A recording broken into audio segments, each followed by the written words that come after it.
later this afternoon, I'm going to be doing my podcast. The name of the podcast is, Can I Drink My Protein? And we're going to answer that question for you.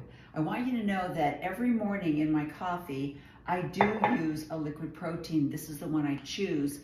I will talk to you later about why I choose that one.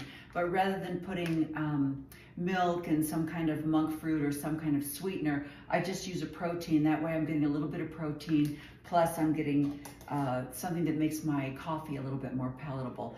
But I'm on my way to the gym, and I wanted to show you, this is what I put in my water. If you are drinking a gallon of water a day, but you're not putting any kind of salt in your water, then your body is not absorbing it. And that's why you have to pee all the time, is because the water is going right through you and your body isn't utilizing the minerals and things that you need. So I just want to share that with you. I'm not being sponsored by them, and I know a lot of people say this is expensive, don't do it, just put a little table salt in, but I don't want my water to taste salty, and this way it gets a little bit of flavoring and it adds the salt that I need, but I don't feel like I'm drinking the ocean. All right, so I will see you later this afternoon, and please tune in to She Became Visible 513, and you can listen to my podcast about why we should or should not be drinking our protein. So thanks for joining me today.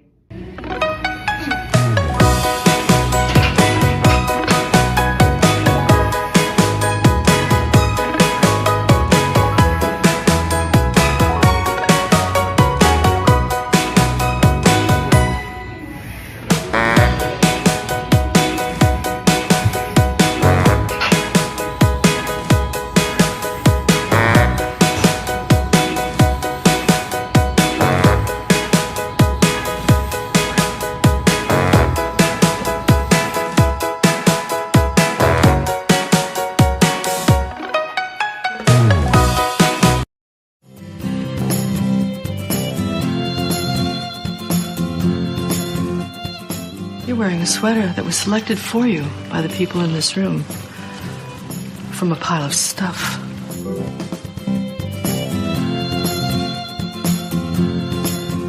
Give me a full ballerina skirt and a hint of saloon, and I'm on board. I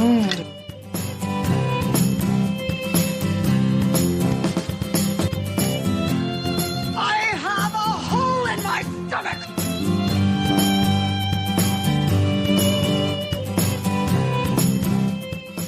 I can't go back.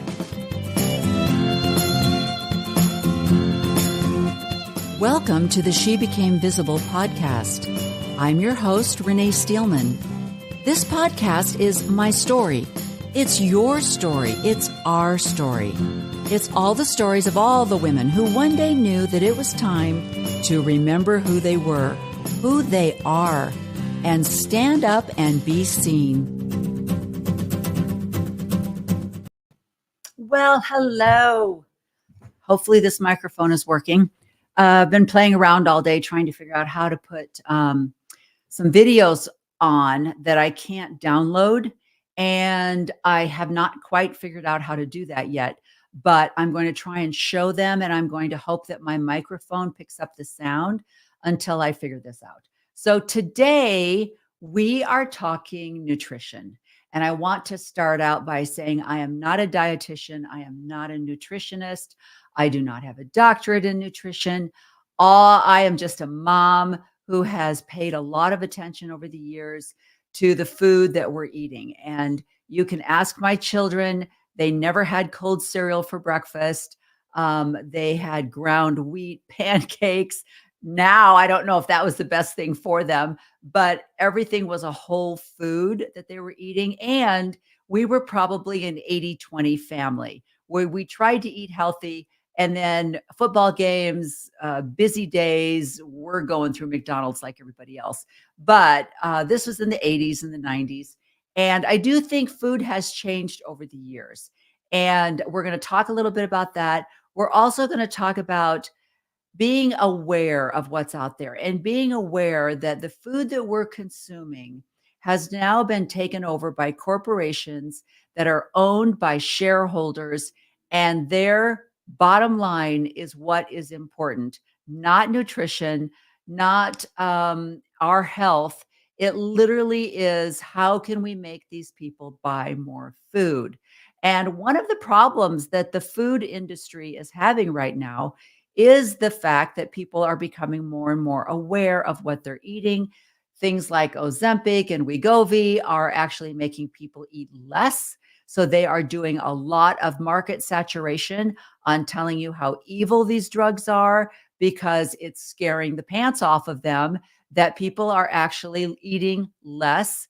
And because their appetite is being suppressed, they don't have the desire to go through a fast food drive through, and that's hitting their bottom line. It's all about bottom line. So that's what we're going to talk about today. But specifically, I want to say that one of the things that I am very proud of myself for is I believe I have a good critical thinking mind. And so I question a lot of things depending on whether it's a health issue or a doctor's advice or something I hear on TV. And even my faith, I questioned. And it's all part of that cognitive dissonance. And it follows us in all areas of our lives. And it's really important for us to, especially nowadays, with the amount of marketing and the amount of media that's out there, we really have to do our homework. So I remember in the 80s when the low fat thing came out. And I remember thinking, oh, this is really strange because they were putting things like a stamp on a pound of hamburger said no carb. I'm like, well, duh. Or they would say, sugar free. And I'm looking at the product and I'm like, well, that doesn't mean it's healthy. Or the big fat free. Remember when the fat free thing was so popular? And so people were eating candy like crazy because it didn't have fat in it. Susan Powter told us that as long as it doesn't have fat in it, we can eat as much as we want to. And I had a girlfriend that had a purse full of gummy bears and cinnamon bears and all kinds of things because she was under the impression that as long as it didn't have fat in it, it was good for you. So there have been a lot of things, especially the more research I've done, the more I've discovered that a lot of this started in the 80s. So I want to start out though with a quick little introduction to a TED Talk that I heard. And I'm just going to play a little snippet of it for you because I want you then to go and listen to it on your own. All right, so let's turn some time over to this fabulous little TED Talk.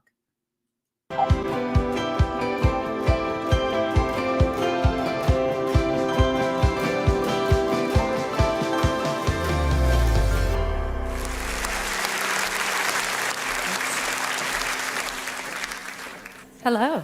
So I'm going to start by telling you a little bit of a story, and I'm sure that people who already know me might not even know this about me. But when I was a little girl, I was super into princesses, specifically Wonder Woman and Princess Leia. I was a girl that would skip brownies, wear my underoos and my mom's boots just to watch Wonder Woman and feel empowered by her, showing her strength, her speed, her skill, talking back, which I wasn't allowed to do. And I really felt empowered by these women because they did not stop when they were told to. They wouldn't take no for an answer. So I grew up with the ideal that women could do what they wanted to do as long as they had the drive for it. But this ideal was challenged frequently and still is. I was a cross-country runner for most of my life, but when I got to Purdue University, I decided to join the crew team for a bit of a change of pace, but also it meant that I was near the water. And in this group of 8 women, we trained hard. We trained on point. We raced hard. We raced with purpose. We did the same training as the men, the same race schedule as the men. Basically, we were training like men.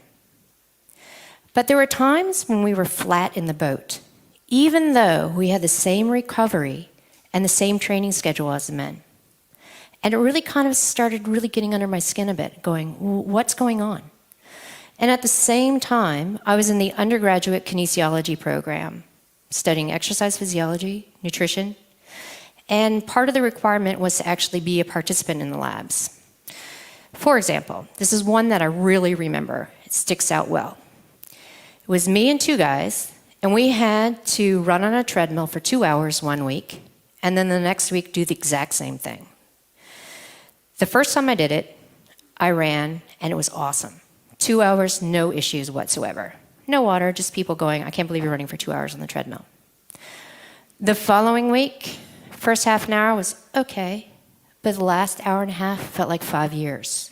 I was like, what is going on? And we started looking at the results, and it was really interesting to see my results showing that in the first trial, I was using a lot of fat as fuel, which is great because you have an opportunity to go for a long time. But the second trial, I burned through a lot of carbohydrate, and then I was having a really difficult time to fuel myself. And I thought that was interesting, but what was even more interesting is that there was no difference for the guys at all. So I asked, I was like, well, why is this? And the response was, women are an anomaly. So we don't necessarily study women in sport nutrition or exercise science. And I stopped and I looked at myself, and I looked around, and I thought, surely, with 50% or more of the population being female, aren't the men the anomaly and they don't know it yet? Okay, that was a little preview that I want you to go and look up Dr. Stacy Sims because she has so many really good points. And the reason I wanted to bring her into this first was to recognize that women are not smaller versions of men. We are totally different. I don't see a lot of men podcasters talking about hormonal change as they age. Now, they will talk about testosterone levels, but it is not the same as the menopause that women go through and the changes that women's bodies make monthly. The progesterone, the estrogen, the testosterone, these are constantly changing in women. There is no steadiness in a woman's body. It is always changing, and we are different. Our skin looks different. Our body mass is different. Our fat disposition is different. And I want to point that out. What I don't want you to think, though, is that you can't do the same exercises or eat the same as men. They might be able to eat a little bit more, but they should be eating the same thing that you're eating. And you can probably do the same amount of weight that a lot of men can do. Not a fabulous bodybuilder that's been training for a long time. But when I go to the gym, I see a lot of guys picking up their 20-pound weights and doing bicep curls. I can do a 20, 25 weight bicep curl too. And my biceps don't look like their biceps. So I just want to make that clear in the very beginning, because I don't want women to get discouraged, and I want them to understand that the exhaustion that they feel or the energy spurge that they have, so much of that is based on their physiological sense. And also, last week, my podcast was about caregiving. And I have heard and seen a lot of women that were in fabulous shape, but they sacrificed themselves to become a full-time caregiver for an aging parent or a very sick child or a sick or a chronically ill spouse. And because of that, they have had to let their own time go, and they have sacrificed their health for that. And I want you to be aware of that as well. And the idea that you can still get up at 4:30 in the morning, even though you've been up with the baby since 1 o'clock, is not the same as listening to Mark Wahlberg say, I get 8 hours of sleep. If I go to bed at 8 o'clock, I'm up at 3 o'clock, or, blah, blah, blah. And I'm like, well, good for you, Mark, So please, I want to let that be known from the very beginning. So let's talk about protein shake. The reason I wanted to make this my topic of conversation is because I hate to cook. I don't want to spend any time in the kitchen unless it involves me opening up the refrigerator door. Okay. I have 6 children, and I've spent a lot of years having to make breakfast, lunch, and dinner. And I don't want to do that anymore. My husband knows that. He fixes his own food. I've trained him well. And I like to eat things that are quick, fast, and easy. And so protein shakes have been a big part of my diet. Now, the other reason why protein shakes were a big part of my diet is because I am trying to take in my body weight in protein every single day. So, trying to get 125 to 130 grams of protein in is not easy. And especially for someone like me that doesn't like to cook, I'm not a big fan of a lot of meat. It just, to me, meat only tastes good when it's covered in some kind of fabulous sauce. And so I don't go out and order a big steak because I just love steak unless there's a sauce that goes on top of it.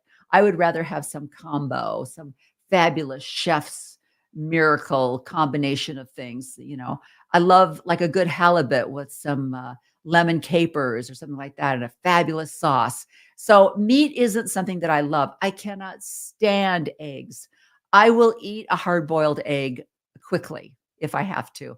I fix scrambled eggs, and if I can put maybe a ketchup on it that doesn't have sugar in it, that'll help me scarf it down, but I don't love it. And the idea that I have to eat eggs every day for breakfast is like not going to happen. I just want to grab. I want to grab something. So, but I know the difference between a whole food and a processed food. And I know that a fully processed food is even different than a processed food. Now, let me explain that a little bit. If you're eating a corn on the cob, that's a whole food.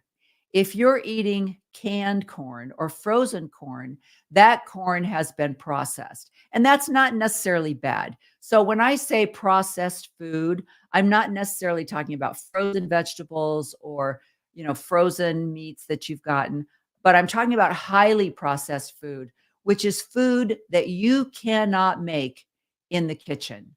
You don't have the chemicals, you don't have the machinery to make highly processed food. It's the difference between corn on the cob, frozen corn, and corn taco chips. That's the difference. So I don't eat highly processed food. I will occasionally. I'm all for a good Chick-fil-A once in a while, but it's not my normal diet. So I really, really, especially when I was doing a competition and my trainer was trying to put me on a cut diet, and there was no protein powder or mixed protein drinks on that diet. And I was like, oh, I mean, his breakfast was eggs and oatmeal. And I was like, I'm not going to eat oatmeal. I feel very strongly about oatmeal. I feel like it's a grain that isn't good for us, that's just been marketed as some kind of fabulous food, and it's not good for us, and I'm not going to eat it, and I'm not going to eat eggs. What am I going to eat? My trainer was also against dairy. And so I was like, I'm just going to have water for breakfast, I guess, which isn't good. You can't have that and then go to the gym and expect to have the energy. But let's talk about the different pre-made protein shakes that are out there. Now, what I'm not addressing is protein powder, because I do have a couple of protein powders that have less ingredients than these pre-made protein shakes do. Now, this particular protein shake, Lean Body, was rated number 1 by Forbes. When they rated protein shakes, they rated this number 1. So let me break this down for you. This has 270 calories, 40 grams of protein, 9 grams of carbs, and 8 grams of fat in it. It also has sunflower oil, cocoa. It doesn't have a lot of, it doesn't have safflower oil in it, which is really good. And it doesn't have sunflower lecithin in it, which is good, but it does have cellulose gum and carrageenan. And it also has sucralose in it. And it has accelerated sulfane protein in it. So not a lot of really bad things. But my big thing today that we're going to talk about is the danger of consuming a lot of seed oils. And seed oils are something that was kind of introduced in the 80s. And they are now being able to track seed oils down to the problem with obesity, type 2 diabetes, and heart disease. And the seed oil manufacturing corporations who invented Crisco and canola oil and all of the beautiful things they told us that we should be using, they have marketed to tell us that using things like butter or ghee or tallow are what's causing heart disease. But actually, science is now telling us something different. So this was number one by Forbes, and it doesn't taste bad. All of the products that I'm showing you are chocolate flavored, so they all have cocoa in them. But my problem is it also has the sunflower oil, and it also has the carrageenan in it. Now, let me talk to you before we talk about sunflower oil or seed oils. I want to just say a little thing about the carrageenan. Okay. Some scientists are concerned that food grade carrageenan is also dangerous. This is because various studies dating back to the 1960s show that the substance may degrade and become toxic when it mixes with stomach acid. The medical community is unsure to what extent carrageenan degrades in the digestive system. This means that we do not know if any amount is toxic. It is important to note that no related studies have involved human participants. And I think that's really interesting. One of the other things I read was that things like protein shakes are considered a supplement. I don't know if that's true, but I thought that I read that. Therefore, they're not necessarily regulated by the Food and Drug Administration, which I don't give any credit to anyway, because the Food and Drug Administration is putting Fruit Loops on your table, which are banned in Europe. So, I mean, I don't give them any credibility as something we should be following anyway. But the second drink that Forbes suggested was the Fairlife Core Power. Now, this is the protein drink that I use, and let me tell you how I use it. Now, what this has in it is this has 170 calories, 26 grams of protein, 8 grams of carb, and why didn't I write down the fat? The fat has 4.5 grams of fat in it. It has milk, cocoa, monk fruit, stevia, also carrageenan, a cellulose gel, and maltodextrin and sucralose in it. So those are a lot of things that I don't like, but this is how I use this. In the morning when I have my coffee, and I'm really trying to limit myself to my caffeine only in a morning coffee. I'm trying to use a fair trade organic coffee. And then rather than putting whole milk in it or a cream in it, which I feel is very healthy to do, I decided to start using a protein drink because this also has monk fruit in it and stevia. Therefore, all I have to do is add this to my coffee, and then I get my sweetener and my dairy and a little bit of protein at the same time. So I will usually put some of this in my coffee, and then I will drink the rest of it. And I'm really trying to kind of figure this out. I know that I should be probably just putting in a dairy and a monk fruit or a stevia or a erythritol or something like that in it. We're going to talk about different sweeteners today too. But this is easy. It's easy. And so this is a weakness that I have. Now, the other ones that I looked at were some plant-based protein. And this one was, I think, actually number 3. This one has 180 calories, 20 grams of protein, 8 grams of carb, and 7 grams of fat in it. But listen to what this has in it. And this is where I hate to say this. Please don't hate me. Please don't put out death threats. But this is why the vegan and the plant-based community is garbage. Okay. Listen to the ingredients in this plant-based food. It has pea protein, which is not as effective of a protein, pumpkin seed, flax oil, cane sugar, sunflower oil, safflower oil, cocoa, sunflower lecithin. It has monk fruit. It has guar gum. And so that's a lot of seed oil right from the very beginning. And we're going to talk about seed oil. Okay. The next one is the Orgain. I believe this one was very high on the list as well. And it's not bad. It has 240 calories, 16 grams of protein, 30 carbs in it. So that's a lot of carbs, 7 grams of fat. It also has pea protein. That's where the protein is coming from. And it doesn't have the pumpkin seed, the flax oil, and the cane sugar that the other one had in it, but it does have, it does have cane sugar, and it does have sunflower oil, and it has cocoa, of course. It also has uses monk fruit. So it doesn't have a lot in it. It doesn't have as many oils in it as the OWYN, but it does have the sunflower oil. And I want to tell you, and this was something that was very discouraging. A lot of us go to Whole Foods to get our food, and Whole Foods has that beautiful buffet and deli. And you think to yourself, because this is the way it's been marketed, that Whole Foods is there to help us become healthy. But if you stop and look at the ingredients of the food that is on their deli or on their buffet table there, everything is cooked in canola oil. And the reason why they do that is because canola oil is cheap, and canola oil is horrible for you. Okay, the next one that we're looking at is Premier.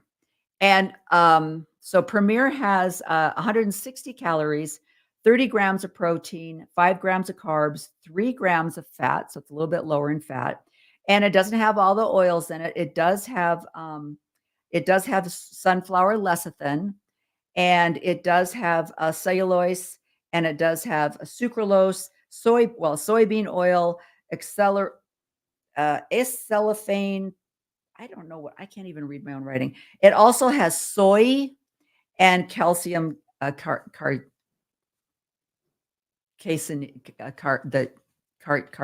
Why can't I remember how to pronounce that? The carcinogen in it. So this, I don't know, between the sucralose, the soybean oil, and the sunflower lecithin, I just don't think this is even worth thinking about. So I don't even know. I'm not even looking at the taste. Okay. The one that I don't have is there was another person that did a YouTube evaluation of protein powders, and she recommended a protein, and she just said, this is the best and it's the healthiest. And I went, oh, good. Cause I want my cake and eat it too. I'm really searching for a healthy pre-made protein shake that is like, finally, this is fabulous. And obviously I'm not going to find it, but she suggested one called, I think it was Jocolot. And so I bought it, and then I looked at it and I'm like, this is not healthy. This isn't any better. She must have been sponsored by the corporation. Okay. So the last one we're looking at is Muscle Milk. And this one has 170 calories, 25 grams of protein, 11 grams of carb, 5 grams of fat. It has sunflower oil in it as well. It also has the cellulose, the carrageenan, and the protein comes from milk protein, and it also has sucralose in it and the calcium carrageenan in it. So, they all have roughly the same ingredients. I feel as though the core, because it's basically chocolate milk. It's basically chocolate milk. And so it does have, like I said, it does have the carrageenan in it, which is a thickener. And, but they are claiming that the carrageenan causes inflammation.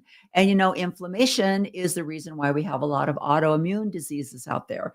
And so, the maltodextrin is really bad if you're trying to manage your blood sugar, and it does have that in it. And so, but it's made to help absorb the protein. That's why they put it in there. So that's kind of the breakdown of the protein powder. So let's get into of why protein shakes might not be the best thing for us to be eating. So is it bad for you? It's considered a dietary supplement, and therefore it's not regulated by the Food and Drug Administration. It is common for many protein powders to contain high levels of heavy metals, BPA. Chemicals in protein powders often contain high amounts of sugar. Well, we've looked at the amount of sugar in these, and sometimes they'll hide the sugar with sucralose and things like that. Whey is a protein that is isolated from milk, and people with allergies or who are sensitive can have some bowel problems and some intestinal issues.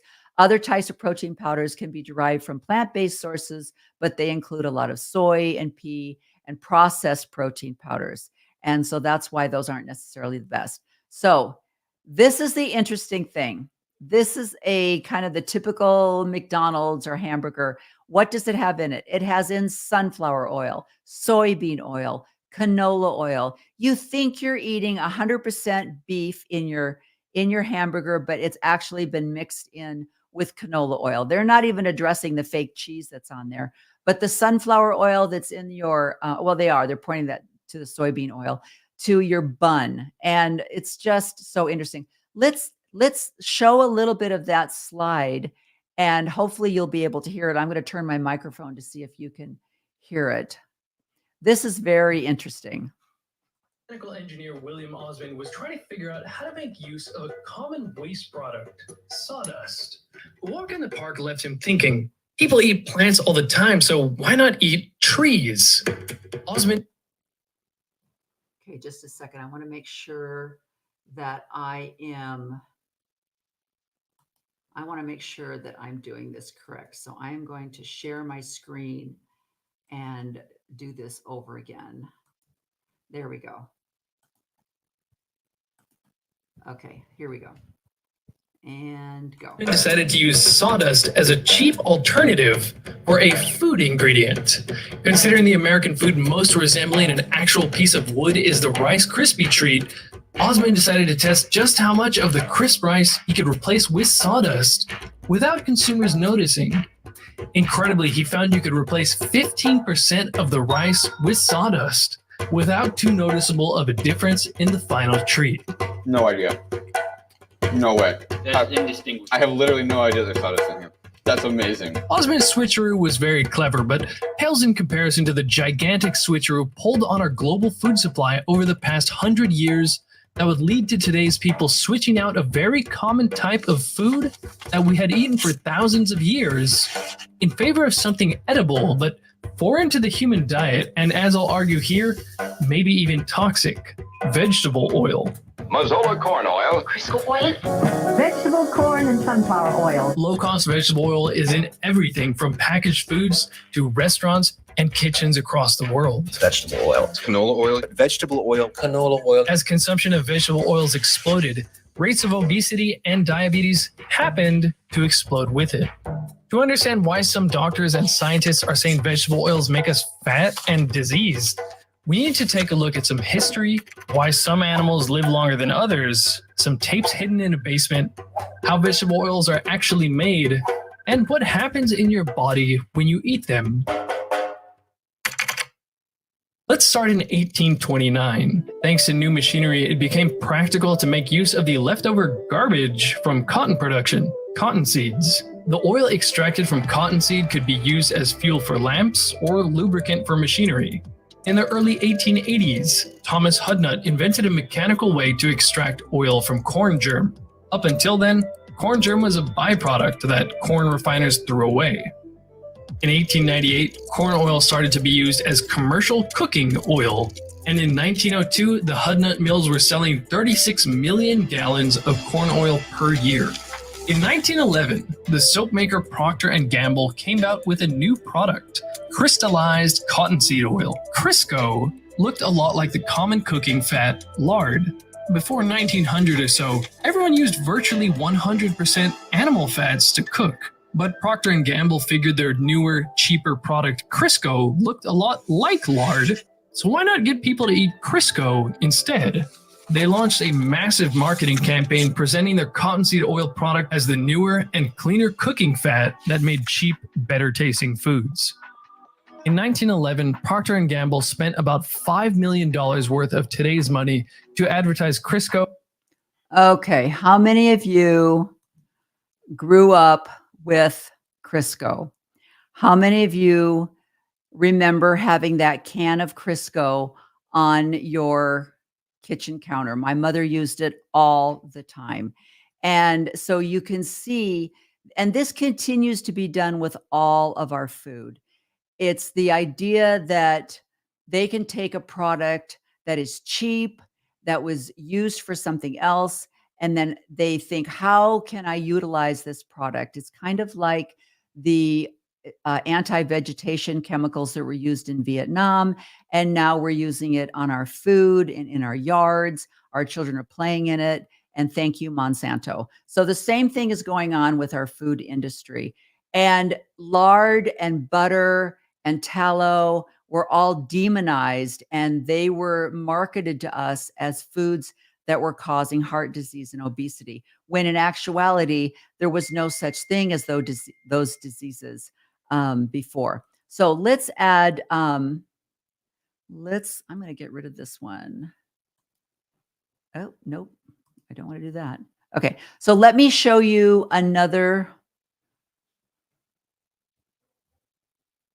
Where'd it go? Okay. So let's talk. So I want you to do a little bit of research on your own so that this isn't a 4-hour podcast, but we're going to move on from seed oils and from chemicals. And there are so many oils out there. I want you to be really aware that when you pick up a bottle of olive oil, you really need to look at the ingredients, because there's a very high possibility that that bottle of olive oil doesn't even contain olive oil, or it's going to contain a very small amount, and it's been mixed with canola oil or some kind of seed oil. So the problem with these protein shakes is the seed oils that are in it and also the sugars. So let's talk about the sugar now. So I'm going to do another share screen, and let's go here and let's listen to this.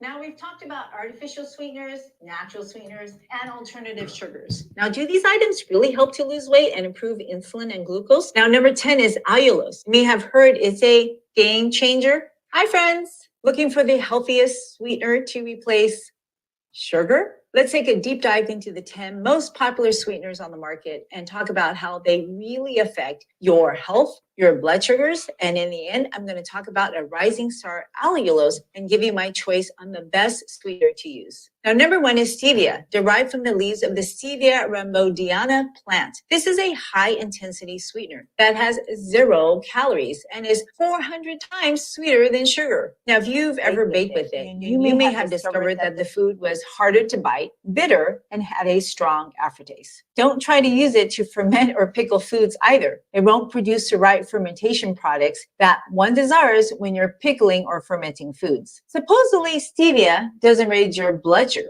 That's what they say, but I'm going to show you some surprising effects on your blood sugars a little later. Now, you can buy stevia as a whole leaf powder, which is less sweet, or buy it as an extract in powder form or liquid form. 1/8 of a teaspoon of stevia extract is equivalent to 1 tablespoon of stevia leaf, which is equivalent to half a cup of sugar in sweetness. However, the whole leaf has not been approved by the FDA for its use in food. Now, I've tried stevia, and it has an aftertaste that's described as bitter. The sweetness is due to 3 compounds: ribania, ribondioside D, and stevioside. Now, ribondioside has a less bitter and less metallic taste than the others. Now, there's another compound called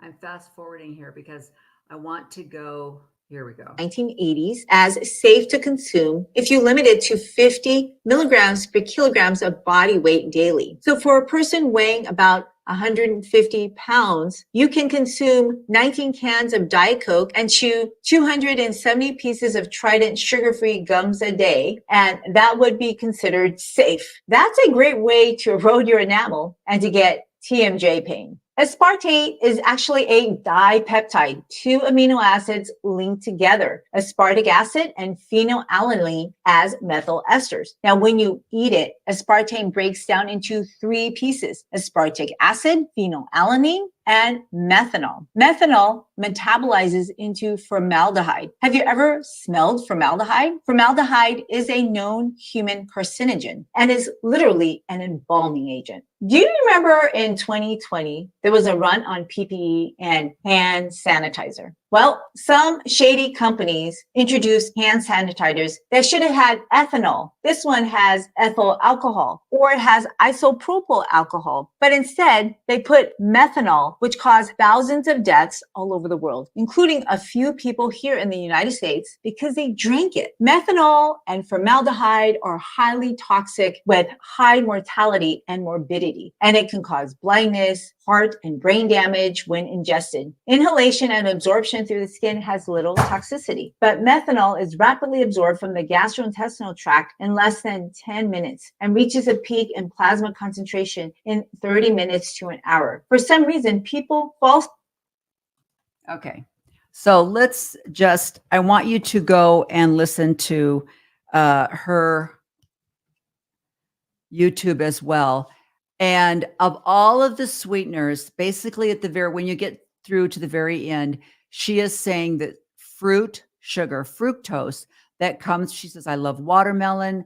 Any kind of natural fructose is probably the only sweetener that we should be using. And I've heard a lot of people talk about stevia having an aftertaste. It's really sweet. But the main thing that I took from hers and many other YouTube videos that I have watched is that aspartame is a definite no.